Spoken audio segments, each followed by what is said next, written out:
Welcome to another how-to video. How to spend your diamonds. Legend of Mushroom FTP Guide. Hey gamers, today let's talk about how you can spend your diamonds here. So, the most efficient way to use diamonds is that to go to the shop on the supply store and buy a crate of clock winder for 7,000 diamonds because you can use it to upgrade the mount in the near future. Even though now I don't have that much of diamonds, and I did some research, and based on the research I have come up with, buying a crate of clock winder is the best way to spend your diamonds.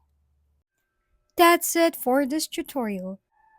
For more how-to videos, please don't forget to subscribe and hit the like button if this video has helped you.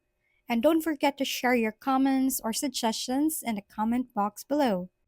Thanks for tuning in, and we'll see you next time.